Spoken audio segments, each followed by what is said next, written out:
muita alegria que damos continuidade ao terceiro Summit Internacional Américas. Gostaria de agradecer a disponibilidade dos palestrantes em participar conosco desta tarde e compartilhar seus conhecimentos e experiências, e a todos os participantes da mesa.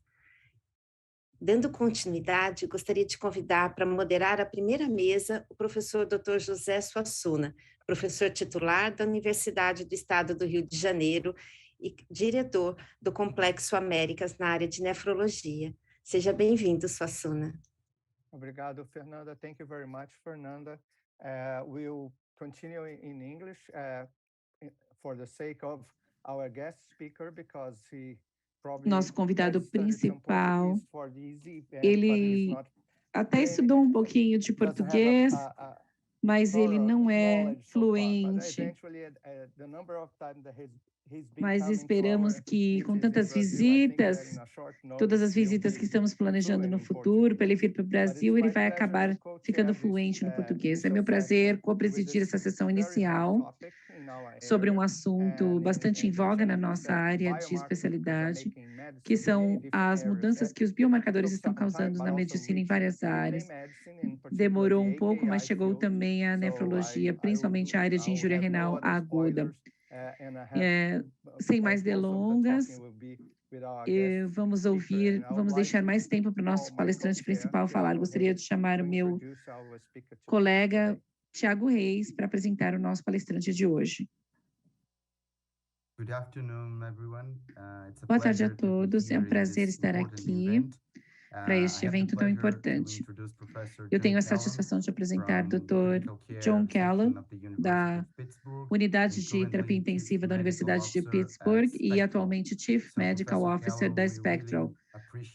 Professor Callow, nós agradecemos pela sua visita, agradecemos por estar participando conosco e passo a palavra a você, Dr. Callow.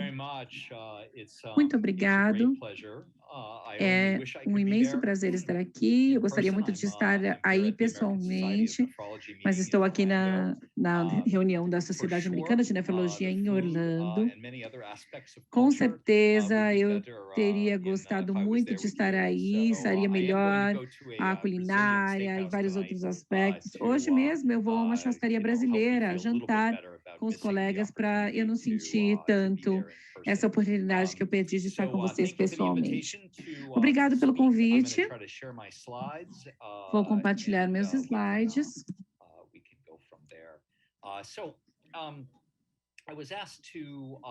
Me pediram para falar com vocês hoje sobre o conceito que acho que posso chamar de evolução da classificação da injúria renal aguda. Algumas pessoas ficam confusas um pouco com a definição. Eu não acho que a definição de injúria renal aguda, que é uma alteração rápida na função renal devido a uma injúria ao rim, eu não acho que essa definição vai mudar. Mas a forma como classificamos a injúria renal aguda, tanto em termos de gravidade, quanto em termos de tipo de lesão, isso vai mudar substancialmente nos próximos anos. E isso se encaixa com aquele paradigma da medicina personalizada, que é realmente essencial se quisermos avançar no desenvolvimento de terapias para a injúria renal aguda. Nem todas as injúrias renais agudas são iguais, então é muito improvável que um único agente possa tratar todas as diferentes formas de injúria renal aguda. Meus conflitos de interesse estão sendo mostrados aqui. Como eu disse, atualmente sou Chief Medical Officer da Spectral Medical e da subsidiária de álcool. Não vou falar sobre os produtos que essas empresas fabricam, mas vou falar sobre alguns biomarcadores que são feitos por outras empresas, principalmente a Astute Medical, que é uma empresa da BioMRE. Também tenho algumas propriedades intelectuais, mas não relacionadas especificamente aos assuntos da palestra de hoje. Vou começar com um lembrete um lembrete de por que estamos falando sobre isso, por que nos preocupamos tanto com a classificação da injúria renal aguda e por que a injúria renal aguda é tão complicada. Quando pensamos em outras formas de falência orgânica aguda ou disfunção orgânica aguda, a injúria renal aguda traz alguns desafios novos. Primeiro, porque nós temos a função renal de reserva, é isso que nos permite, por exemplo, doar um dos nossos rins e ainda manter uma função renal normal, somente com um rim, apesar de ter perdido metade da nossa massa de néfrons. Esse é um dos aspectos, que nós temos essa reserva. E também nós podemos ter um nível significativo de doença renal que não atinge aquele limite, aquele limiar de disfunção, mas que está tirando ou eliminando essa reserva. Portanto, quando você tem uma agressão, você vai desenvolver as manifestações clínicas de uma injúria renal aguda muito mais rápido do que um outro paciente que não perdeu essa função reserva, essa reserva da função renal.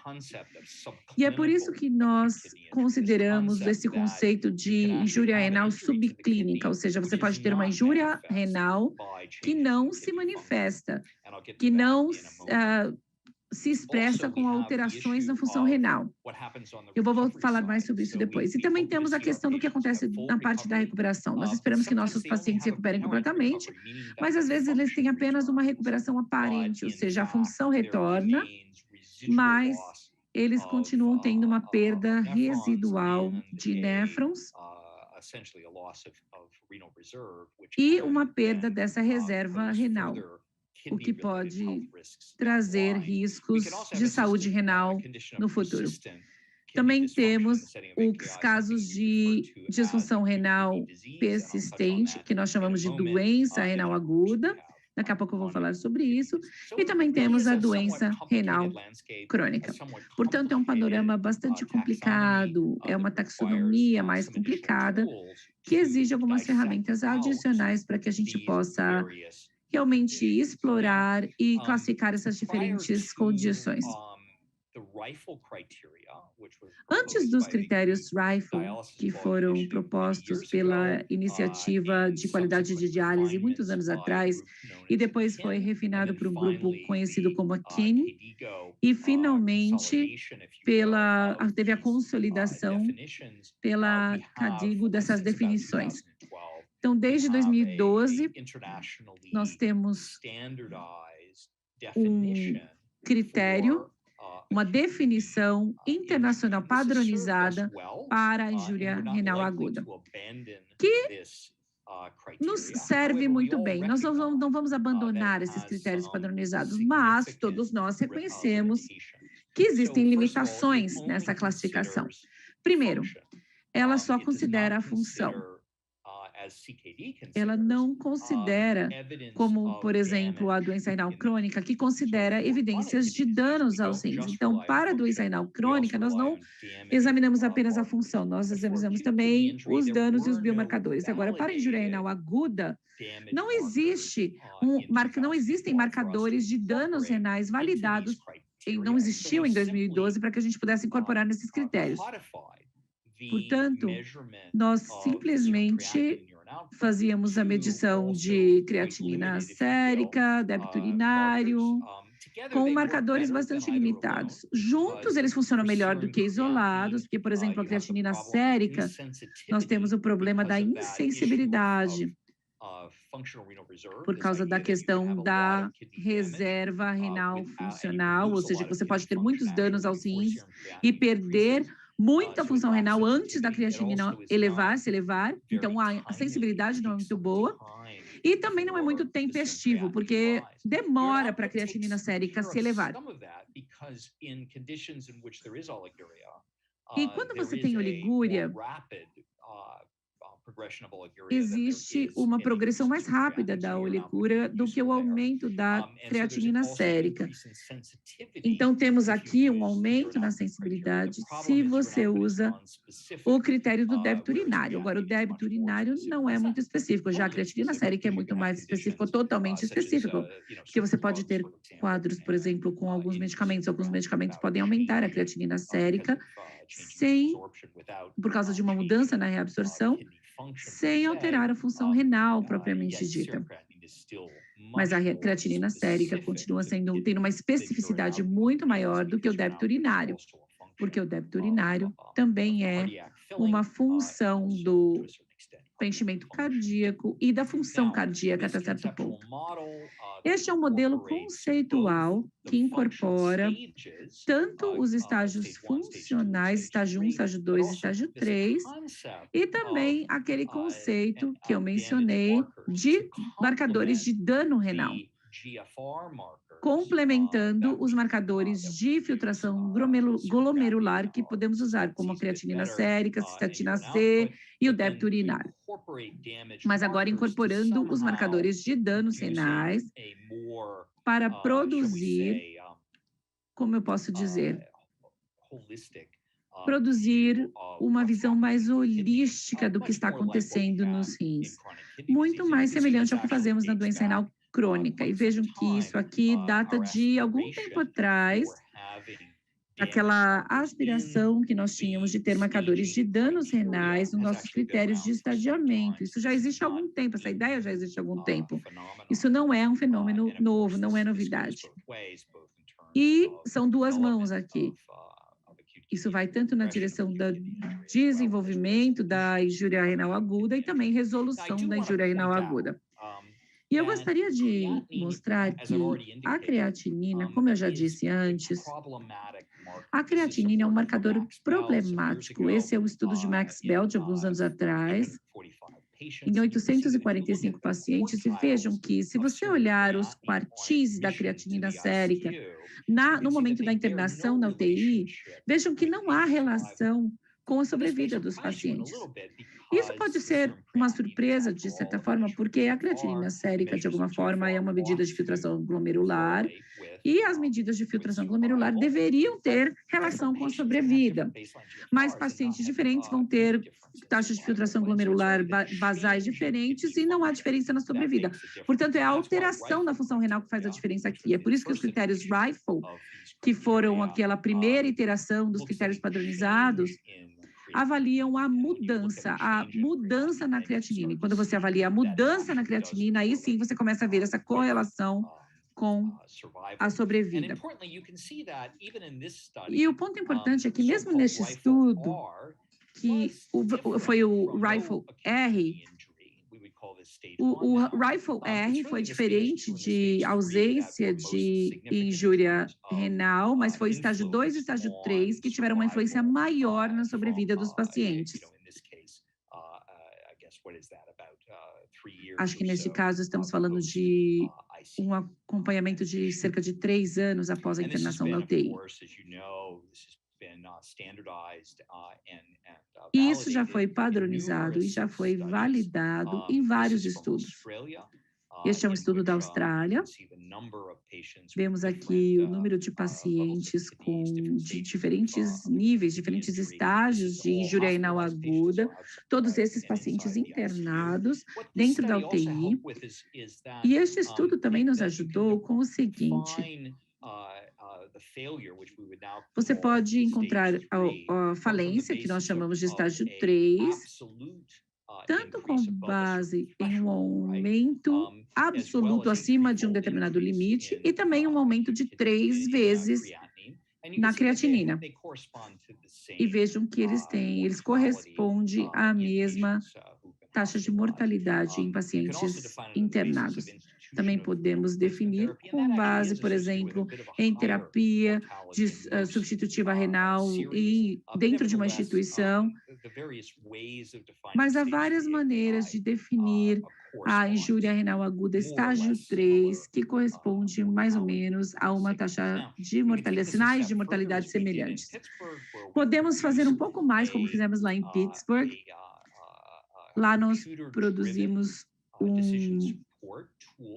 uma ferramenta de tomada de decisão guiada por computador no prontuário eletrônico, que foi especificamente importante quando a função renal basal, e é importante entender qual é a mudança, o que aquela mudança na creatinina sérica significa, porque, como eu disse antes, saber só o nível de creatinina ajuda, mas o que realmente ajuda é saber quanto isso mudou. A mudança na creatinina sérica. E quando tentamos fazer isso, há várias situações em que fica difícil encontrar a creatinina neste gráfico. E se não for uma creatinina sérica bem alta, talvez você nem consiga voltar e encontrar ou saber qual é a creatinina sérica basal do paciente. Então, o que esse algoritmo computacional fez foi voltar e interrogar os dados laboratoriais prévios do paciente, de mais ou menos um ano antes, usando inteligência analítica para tentar determinar qual era a creatinina sérica basal daquele paciente e fornecendo essas informações para os médicos. Vejam que houve uma alta significância estatística, foi uma análise de 500 mil pacientes, e vejam que neste grande conjunto de dados houve uma melhora na mortalidade associada a essa mudança. Vejam aqui a mortalidade antes e a mortalidade depois da instituição do suporte eletrônico de tomada de decisão. E a única coisa que esse suporte eletrônico faz é ajudar as pessoas a identificarem a injúria renal aguda quando ela ocorre. Se você não tem injúria renal aguda, a mortalidade fica aqui embaixo e não muda. E outra coisa que temos que enfatizar é que em pacientes hospitalizados, a presença de injúria renal aguda tem um impacto muito grande. Veja, você tem uma chance de 2% de morrer no hospital sem injúria renal aguda e uma chance de 12% se você tiver injúria renal aguda. Portanto, isso é relevante. E este estudo ajuda a validar o valor de ter essa definição padronizada. Além disso, conseguimos demonstrar que, vejam, houve 1/3 de um dia de melhora no tempo de hospitalização, que representa a economia para o sistema de saúde. Bastante significativa essa economia. E todas essas coisas ocorreram somente nos pacientes que tinham injúria renal aguda. O tempo de permanência e a mortalidade não foram exatamente o mesmo depois da instituição desse suporte clínico de tomada de decisão em pacientes sem injúria renal aguda. Agora, apesar de todos esses resultados, houve muitas críticas nos critérios da KDIGO. E eu acho que seria bom discutirmos essas críticas. Primeiro, muitas pessoas dizem que o débito urinário só é preciso na UTI. E muitas vezes é um valor suspeito mesmo na UTI. Também a duração da disfunção renal não é considerada, a etiologia não é considerada na definição, a creatinina tem baixa sensibilidade e é tardia, como eu disse para vocês, e apesar do nome, a injúria renal aguda é definida com base na função e não no dano renal.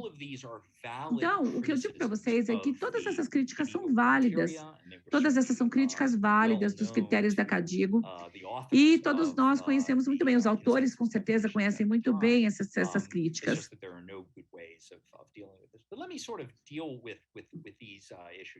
Então, vamos falar sobre essas questões, vamos falar sobre o débito urinário como critério primeiro. Estes são dados de pacientes internados na UTI, 32 mil pacientes de UTI, dados de Pittsburgh. Lá em Pittsburgh, nós temos um banco de dados clínico bem robusto, podemos avaliar grandes números de pacientes. E o que estou mostrando aqui é uma comparação da injúria renal. Claro, é claro que você não define dessa forma, com o débito urinário separado da creatinina. Mas se fôssemos definir o débito urinário comparado com, ou seja, uma injúria renal aguda baseada no débito urinário, comparado com a injúria renal aguda baseada na creatinina. Se você não tem injúria renal aguda, que foi o caso em 8.170 pacientes, a taxa de mortalidade é cerca de 4,3%. São dados de vários anos, e foi interessante ver que mesmo sendo pacientes na UTI, a mortalidade de UTI foi só 4,3%, caso os pacientes não tivessem injúria renal aguda. E isso sozinho já é bastante impressionante, que a mortalidade seja tão baixa se o paciente não tem injúria renal aguda. Se o paciente desenvolve injúria renal aguda estágio 1, com base no critério do débito urinário, essa taxa de mortalidade, e aqui com significância estatística, aumenta um pouquinho. E aumenta mais se você tem estágio 1 com base na creatinina. E se formos até o estágio 3 com base na creatinina, vejo que temos uma mortalidade pior do que o estágio 3 com base no débito urinário sozinho. Então, estamos vendo que a combinação do débito urinário e da creatinina vai te dizer mais do que qualquer um dos critérios isolados. E aqui no meio nós temos a combinação. Então, se você tem estágio 2 com base no débito urinário e você tem só um pouquinho de elevação da creatinina, a sua mortalidade quase dobra. Se você tem um pouco mais de creatinina, vai aumentar mais a mortalidade. E a mortalidade mais alta nós vemos nos 2.200 pacientes que tinham estágio 3, tanto com base no débito urinário, quanto com base na creatinina. Este é o grupo que teve a mortalidade mais alta. E um risco muito mais alto de terapia substitutiva também. Um dos riscos aqui é que esses padrões são vistos ao longo do tempo, com o passar do tempo. Então, estes são os vários códigos de cores codificando os grupos que nós mostramos antes, com a combinação de estágio 3 com base na creatinina e com base no débito urinário aqui, o grupo 6, versus ausência de lesão de injúria renal aguda no grupo 1, em verde, e todos os outros estágios aqui no meio e como a mortalidade se comporta. E o mais importante é que nós medimos a creatinina sérica na UTI porque queremos medir, certo? Poderíamos medir o débito urinário na UTI se quisermos, e podemos medir o débito urinário fora da UTI também, se nós estivéssemos dispostos a fazer isso. Mas muitas vezes não estamos dispostos a fazer isso. E, é claro, temos a questão dos catéteres de longa permanência, das sondas de longa permanência dos pacientes. E aqui estamos falando de monitorar o débito urinário por alguns dias. Na verdade, o risco de infecção por um período curto é baixo, mas mesmo assim não fazemos. E também podemos medir o débito urinário de outras formas. Só podemos querer fazer isso. E eu acho que, na verdade, é uma questão de disposição, realmente, a nossa disposição de medir esse sinal vital. É por isso que criticamos a presença do débito urinário na definição. Ela está lá, o débito urinário está na definição por um bom motivo. É nós que temos que saber como vamos coletar esse dado. Houve bastante discussão já, tanto no meu país quanto no resto do mundo, sobre a importância da oligúria isolada. É muito comum na cirurgia cardíaca, mas será que tem algum significado? Este foi um estudo com vários milhares de pacientes. Esse estudo indicou que sim, é bem comum, cerca de 42% dos pacientes que atendem ao critério de oligúria isolada e somente 6% atendem os critérios de creatinina isolada e 32% atendem os dois critérios. E vemos que quando os desfechos são óbito, diálise ou disfunção renal persistente, cerca de 22% desses pacientes apresentam esse desfecho quando eles têm elevação da creatinina e elevação do débito urinário.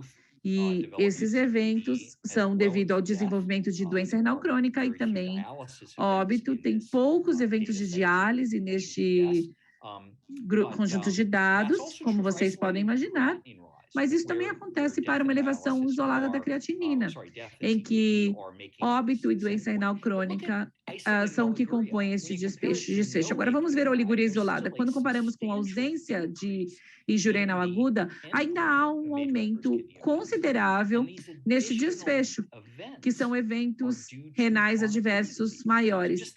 São eventos adicionais à doença renal crônica. Então, vamos pensar sobre isso um segundo. Estes são pacientes que têm oligúria, sem nenhuma alteração aguda na creatinina. 7,6% desses pacientes acabam tendo doença renal crônica, quando avaliamos 6 meses depois. Pensem no significado disso para esses pacientes. Esses pacientes fizeram cirurgia cardíaca para reduzir o risco de morte ou o risco de infarto do miocárdio. E, no fim, eles acabaram desenvolvendo um novo fator de risco para infarto do miocárdio ou morte. Portanto, é um aspecto importante. E mesmo a oligúria isolada é um endpoint importante nos pacientes que fazem cirurgia cardíaca. E a duração da disfunção renal? O fato da disfunção, a duração da disfunção renal não ser considerado nessa classificação. Esses são dados do mesmo estudo que eu já mostrei antes, avaliando a duração da injúria renal aguda, e vejam que em muitos casos há uma separação em termos de duração, mas essa separação é mais intensa para lesão renal aguda estágio 3. E se tirarmos o óbito durante a hospitalização índice, as curvas ficam mais planas, ou seja, temos menos impacto da duração da injúria renal aguda se não considerarmos óbitos durante a hospitalização índice. É claro que seria um endpoint meio competitivo aqui para o desenvolvimento ou para a duração da injúria renal aguda. E o grande problema de não considerarmos a duração no critério de estadiamento é que não dá para saber isso em tempo real, só dá para saber a duração depois que o episódio terminou.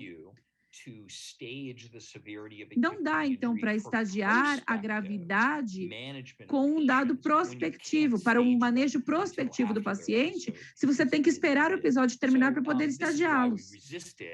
É por isso que nós resistimos um pouco a essa ideia de incluir a duração da disfunção renal na definição. Mas é claro que podemos considerar esse aspecto. E muitos estudos, em 2 ou 3 dias, conseguiram diferenciar, por exemplo, uma lesão transitória e os diferentes estágios, e isso seria algo relevante a se fazer. A terceira questão é a etiologia, que não é considerada na definição. O problema de considerar a etiologia na definição é que você precisa primeiro demonstrar que a gravidade da injúria renal aguda e as consequências adjuvantes são diferentes para os diferentes tipos de injúria, e não há muita evidência para isso. Então, se você desenvolve injúria renal aguda por causa de sepsis, e você vê os pacientes com sepse, com ou sem injúria renal aguda, ou considerando só estadio 2, por exemplo, há um risco de 5 vezes maior de óbito. Já os pacientes que desenvolveram injúria renal aguda por causa de uma cirurgia cardíaca, mais uma vez, ali olhando a injúria renal aguda de estadio 2, tem um risco de óbito também 5 vezes maior. Então, o risco absoluto maior é diferente, para sepsis é maior e para cirurgia cardíaca é menor. No entanto, o impacto relativo da injúria renal aguda é bem semelhante para os dois. Então, não está claro de se ter a etiologia na definição é importante ou não. Mas é verdade que a gente quer entender a etiologia. Mas isso acontece depois de você diagnosticar uma injúria renal aguda. Outra consideração é que a creatinina não é tão sensível e é mais tardia. Eu já falei isso para vocês. E apesar do nome, injúria renal aguda definida com base na função e não no dano renal. Eu acho que agora já temos dados suficientes para sugerir que temos alguma forma de lidar com esses dois últimos pontos mencionados. E a forma, é claro, é usar biomarcadores de injúria renal aguda como uma forma de nos ajudar a estadiar a doença. Esses marcadores foram desenvolvidos para a previsão da injúria renal aguda. Então, eles foram desenvolvidos para serem marcadores que iam preceder a evidência da injúria renal aguda. Podem ser usados, então, para identificar os pacientes de forma precoce. No entanto, os mesmos marcadores também podem ser úteis para a gente entender o que está acontecendo no rim enquanto a sua função está diminuindo. Então, se você tem uma mudança funcional sem evidência de dano, presumidamente é diferente de ter tanto uma mudança na função com evidência de dano. Então, o problema de diagnóstico, não de definição. E a definição de caso é o padrão ouro e não um ensaio rápido. O padrão ouro para injúria renal aguda deve ser igual o de outros processos de doença, para a gente concordar, no fim das contas, olhando os dados, os especialistas chegariam à mesma conclusão e diriam, sim, essa é uma injúria renal aguda, esse é o padrão ouro. E aí, depois, a gente iria comparar isso com os biomarcadores para fazer um estadiamento da doença. Esse é o problema também da insensibilidade da creatinina, como eu disse. Você tem que ter uma grande perda da taxa de filtração glomerular antes de poder definir, identificar o problema. E como que a gente mede com base no dano? E combinar isso com as mensurações de disfunção renal também. Aqui no consenso para doença renal aguda, esse foi um artigo recente que incorporou os chairs das diretrizes, tanto da injúria renal aguda, né? Eu, meu colega Lamer, e também o Paul Stevens e outros colegas que são co-chairs, como Michael Chong, que é um membro muito importante da KDIGO, que nos ajudaram, então, a fazer essa classificação. Esse foi o artigo que a gente publicou no ano passado. E o que os dados mostraram, através desses critérios, é que para a injúria renal aguda nós temos critérios funcionais e não temos os critérios estruturais definidos ainda. Já para a doença renal crônica, a gente tem tanto critérios funcionais quanto critérios estruturais. E para a doença renal aguda, que seria uma combinação dos dois, digamos assim, é que você tem tanto os critérios da doença renal crônica quanto de injúria renal aguda, e você pode incorporar também esses marcadores. E a única coisa que muda é o tempo, a duração. E o que está faltando aqui é ter um marcador de dano estrutural que seja agudo o suficiente para ser relevante também para a injúria renal aguda. E os candidatos, digamos assim, para um marcador de dano para a doença renal crônica, que são a albuminúria, piúria e hematúria, e para injúria renal aguda também podem incluir esses marcadores de dano de doença renal crônica, como também biomarcadores de injúria renal aguda, que são como uns substitutos para os danos, no caso de TIMP2 e IGF-BP7, que fala ali do estresse renal. E esses marcadores, então, poderiam informar os critérios funcionais para a gente poder classificar os pacientes com uma precisão maior. E foi isso que foi proposto lá em 2012, quando as diretrizes da KDIGO estavam sendo publicadas, e a iniciativa também que se reuniu em Dublin, criou essa estrutura conceitual para integrar tanto os critérios funcionais quanto os danos, exatamente da mesma forma que são integrados na definição para doença renal crônica. Então, podemos reconhecer que quando há alteração funcional sem evidência de dano, ainda é uma condição que tem um desfecho pior do que quando você não tem injúria renal aguda, porque ainda há uma perda de função que afeta ali como você vai gerenciar seus medicamentos e etc. Mas se não há dano, o desfecho é bem melhor do que quando você tem tanto a perda de função quanto o dano ao mesmo tempo. Nesse caso, a gente acha que há uma probabilidade menor de apenas a mudança funcional levar a um comprometimento a longo prazo do que quando isso também é combinado com dano. E quando você tem um dano, mas sem uma perda aparente de função? Isso é o que a gente pode chamar de injúria renal aguda subclínica, porque talvez o dano não tenha sido grave o suficiente, ou a reserva renal era alta o suficiente para a gente não ver nenhuma alteração funcional. Então, a iniciativa de diálise se reuniu há um tempo. Na verdade, também a iniciativa de qualidade da doença aguda se reuniu, e eu sou um membro desse grupo já há vários anos, e a gente se reuniu em Vicenza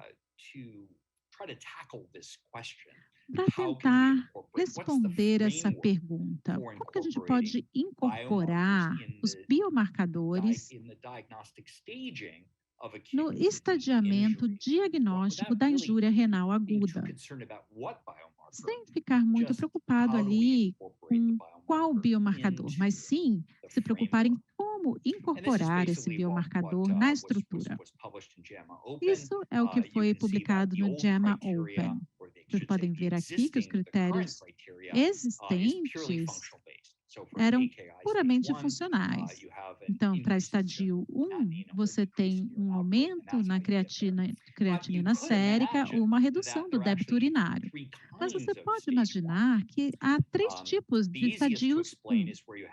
O mais fácil de explicar é quando você tem um estadio 1B, e você tem um declínio funcional medido por um aumento da creatinina sérica ou redução do débito urinário, e também um biomarcador positivo. Então, isso seria um estadio 1B. O estadio 1A é o oposto. Você tem uma mudança funcional, mas você não tem um biomarcador. Então, é uma mudança funcional biomarcadora negativa, estadio 1A. E, por fim, o subclínico, que é o estadio 1S. Você tem um biomarcador positivo sem alterações funcionais. Então, essa é a estrutura, então, para a gente incorporar os biomarcadores de dano numa classificação da injúria renal aguda.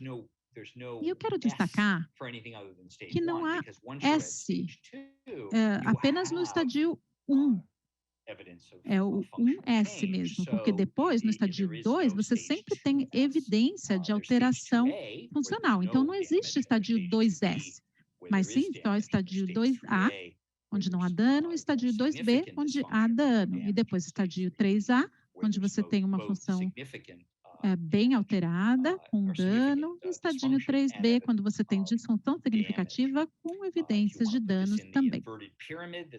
Criamos essa pirâmide invertida, que é muito popular. A gente tem, então, tanto o domínio funcional aqui à esquerda, quanto o domínio dos danos aqui à direita. E é paralelo ao que a gente usa para a doença renal crônica. Agora, a gente pode incluir também os novos biomarcadores.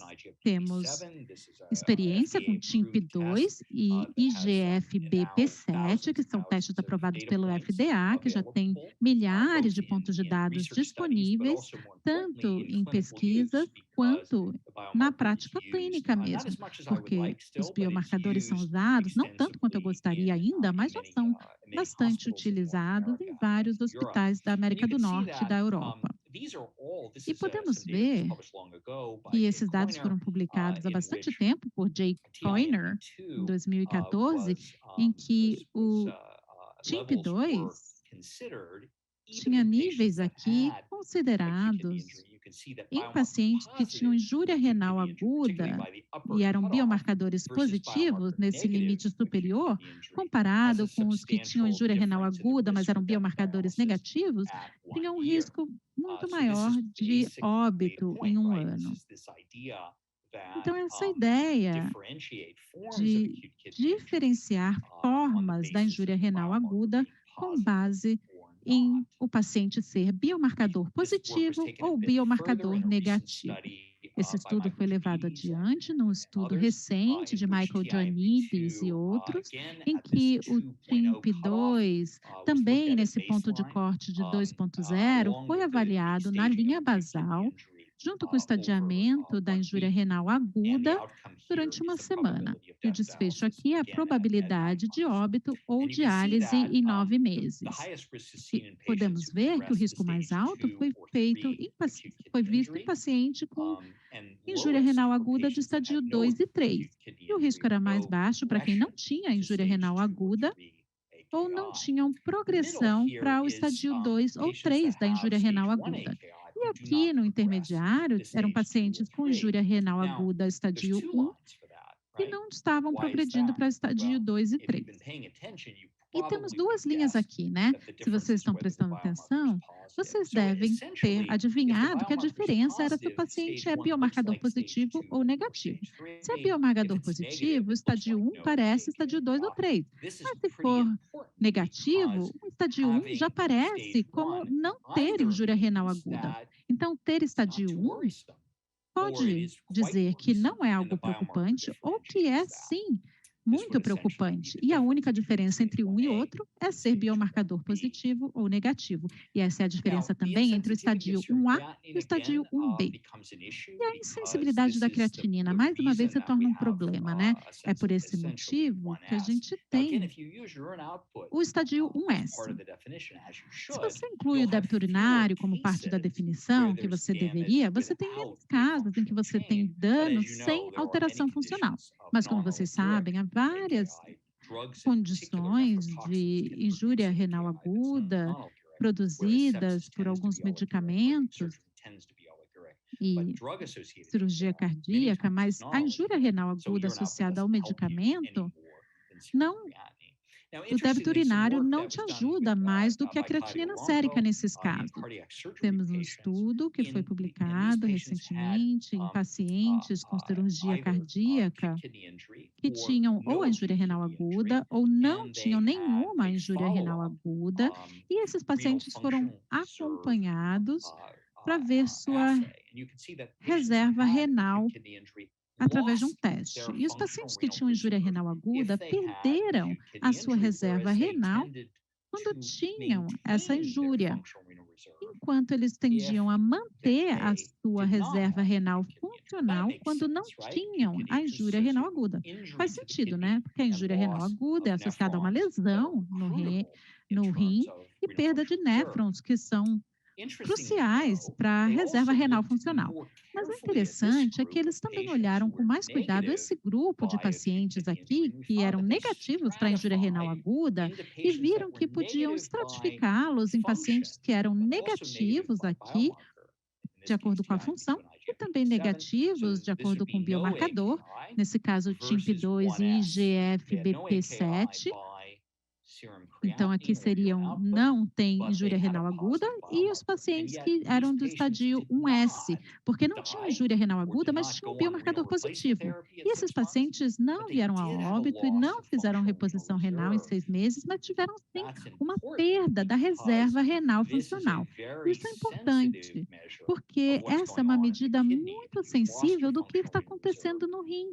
Se você perde a sua reserva renal funcional, você fica, sim, em risco de ter eventos subsequentes. Basicamente, aqui são pacientes que você vai dar um inibidor de SCL2 ou pacientes que você vai manejar de forma diferente por causa do seu risco subsequente de desenvolver uma injúria renal aguda. Esse é o estadio, então, 1S. Agora, falando sobre a sepse. São meus últimos slides aqui da apresentação. A sepse é provavelmente o melhor exemplo dos problemas da injúria renal aguda. É tão interessante que eu conversei com os meus colegas intensivistas e lembrei que é difícil vir a óbito de sepse sem uma injúria renal aguda. Pense nisso um momento. Se você não tem injúria renal aguda, mesmo que você tenha choque séptico, sua mortalidade em 60 dias é de apenas 6,2%. o que é maravilhoso. É uma mortalidade muito baixa para pacientes com choque séptico.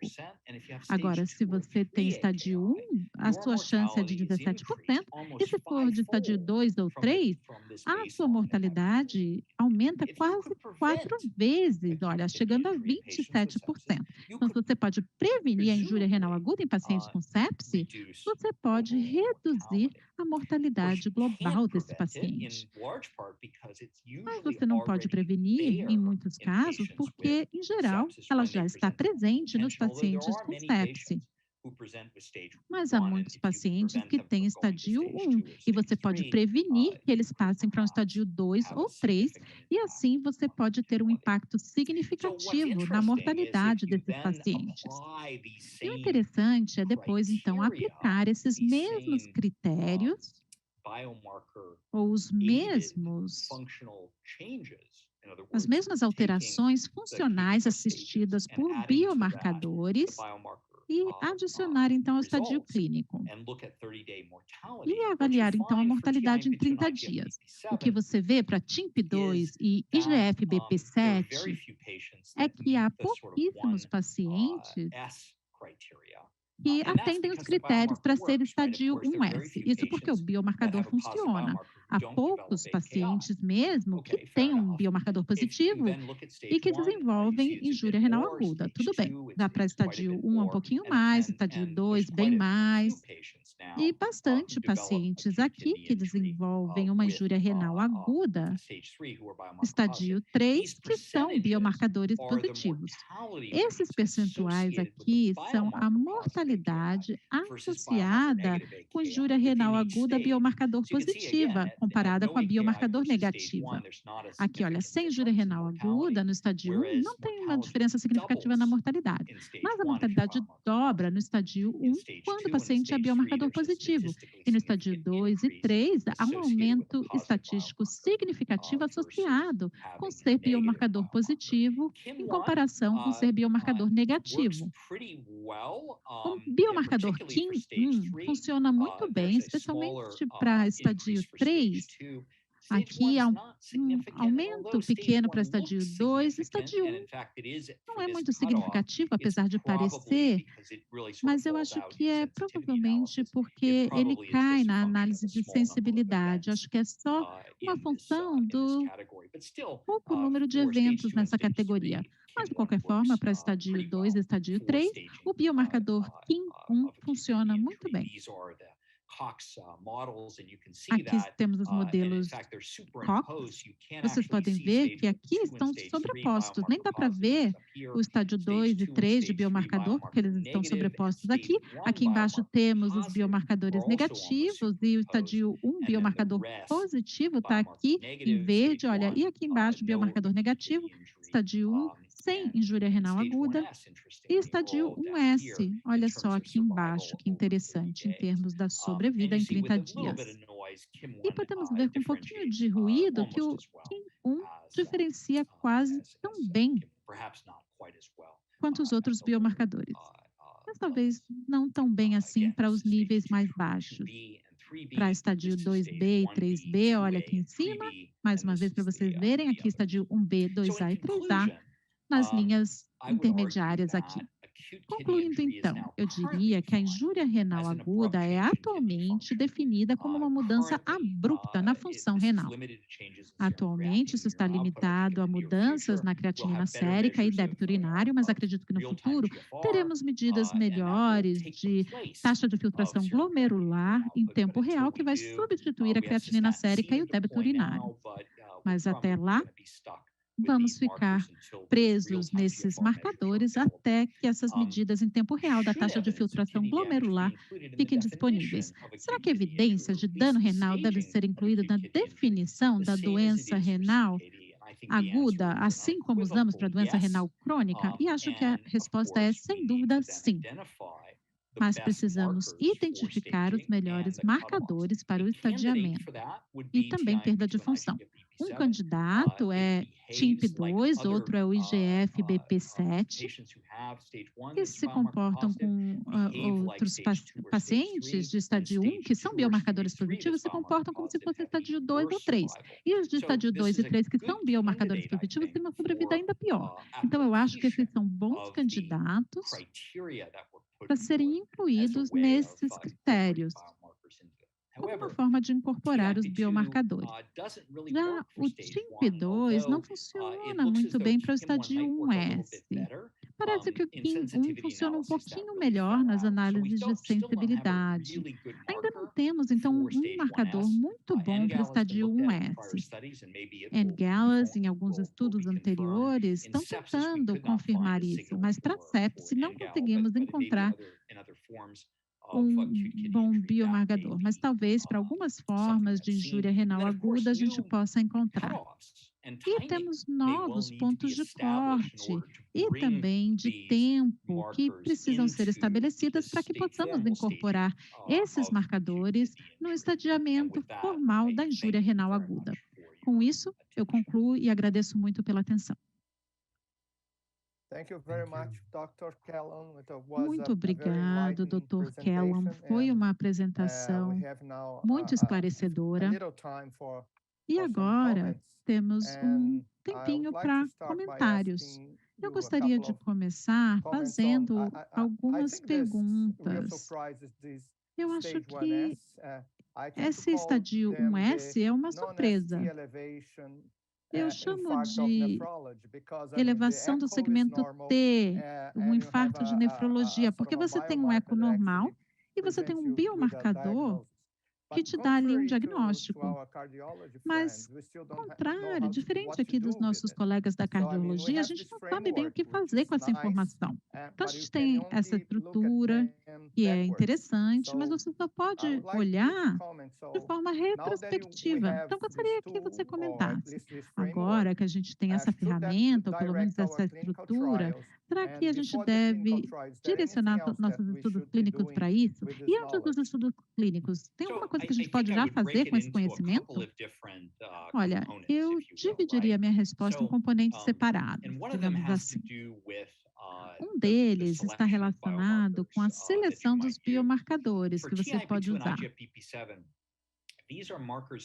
Para aqueles 2 biomarcadores que eu falei, eles são biomarcadores de estresse renal. Se você pegar ali as células epiteliais de seres humanos e colocarem numa cultura celular primária e sujeitar a insultos que não sejam injúrias, que sejam apenas um estresse para a célula, como privação de nutrientes, por exemplo, as células não morrem, mas elas ficam muito infelizes e produzem muito o TIMP2 e o outro biomarcador. Então, esses são marcadores de estresse. Agora, você pode dizer que um paciente que tem estresse renal é algo que você pode reagir antes do paciente desenvolver um dano renal.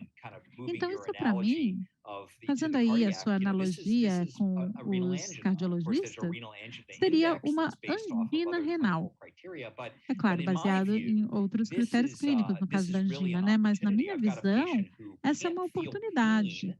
Eu tenho um paciente que não sente dor no rim e ele não pode te dizer que o rim está sob estresse, mas se você medir o seu biomarcador, você vai saber que o rim está, sim, sob estresse. Nem todo estresse vai levar a uma injúria, mesmo que você não faça nada. Mas é interessante pensar que, como clínico, você pode fazer coisas para reduzir o estresse renal, como, por exemplo, remover um medicamento nefrotóxico, ou também coisas como uma correção mais rápida da hemodinâmica e controle de fonte da sepse e etc. Então, são coisas que, sim, potencialmente são muito úteis. E como eu já destaquei, não está claro de que temos já um bom biomarcador para o estádio 1S. Quando realmente há dano, KIM1 parece ser o melhor candidato, mas não está claro de que vai realmente funcionar. Se a gente tiver um bom biomarcador de estadio 1, eu diria que, assim como os nossos colegas de cardiologista, isso sim levaria a um grupo de intervenções que a gente ia experimentar, algumas intervenções que são muito populares hoje em dia, como inibidores de SL2, que podem ser implementados nesses pacientes. Então, eu acho que há uma boa oportunidade aqui de segmentar a população em estresse sem dano ou dano sem disfunção e diferentes graus dessa combinação de dano e disfunção. E, por último, é bem diferente, especialmente quando você tem o estadio 1 com uma alteração funcional sem um marcador de dano. Esses pacientes têm um risco bem mais baixo de óbito, diálise ou disfunção renal persistente. Tanto que você pode até pensar que esses são pacientes que você não precisa manejar de forma diferente do que de pacientes sem injúria renal aguda. Já para os pacientes biomarcadores positivos, sim, você precisa dar um tratamento. Tiago? Muito bem, a gente estava falando de cardiologia, agora vamos falar de pulmonologia. A gente tem a síndrome do estresse respiratório agudo, que acessa apenas a função pulmonar, né, e a capacidade de extrair oxigênio. Na nossa definição, professor Kellum, você acha que a gente está à frente ou atrás dos pulmonologistas? Precisamos ensiná-los ou aprender com eles? Eu acho que nunca é linear. Acho que sempre podemos aprender uns com os outros. E eu acho que um dos grandes valores de se ter tantas profissões focadas na injúria renal aguda, temos os cardiologistas, os cirurgiões cardíacos, intensivistas e, claro, nefrologistas também. E acredito que todos nós podemos aprender uns com os outros. Eu acho que a comunidade de nefrologia do cuidado crítico é bem robusta e bem dinâmica também, em parcerias. Então, acho que sempre tem a oportunidade de aprendermos uns com os outros. E podemos aprender de duas formas, né? Como você sabe, aprender com sucesso e também aprender com fracasso. Então, a gente tem que garantir que não está cometendo os mesmos erros no manejo da injúria renal aguda, assim como erros foram cometidos no manejo de outras doenças. E claramente um dos grandes erros que cometemos era a instituição da ventilação mecânica em altos volumes, que levaram a uma pressão mais alta e barotrauma, causando mais problemas pulmonares, né? Acho que há vários fatores que a gente pode mencionar na injúria renal aguda, incluindo volume, não pressão de vias aéreas, nem volume ali no ventilador, mas sim o volume de cristalóides. Por anos, a gente deu cristalóides demais aos pacientes. Eu acho que agora a gente está dando um passo atrás e falando, não, espera um pouco, vamos ter mais cuidado com isso, com essa substância. Desde a epidemia de cólera, lá no século 17, 18, quando os fluidos endovenosos começaram a ser utilizados e começaram a salvar a vida das pessoas de forma milagrosa, nós, no cuidado crítico, a gente começou a amar a ressuscitação volêmica como uma das ferramentas, sem perceber o dano potencial dessa sobre-ressuscitação. Muito obrigado, Dr. Kellum. Eu gostaria de agradecer também o nosso co-anfitrião, Dr. Tiago Reis, mas infelizmente não temos mais tempo e temos que concluir essa sessão. Mas foi realmente uma apresentação muito esclarecedora e eu gostaria de passar a palavra agora para o Tiago para as observações finais. Muito obrigado. Muito obrigado, professor Kellum. Foi incrível, como sempre. E temos que passar para a próxima sessão, mas esperamos tê-lo aqui no Brasil em breve. Já estamos dizendo isso há 3 anos, né? Temos que colocar isso em prática mesmo, né? Então, agora, vamos passar para a segunda mesa. Eu vou começar a falar em português agora, professor Kellum. Muito obrigado mais uma vez.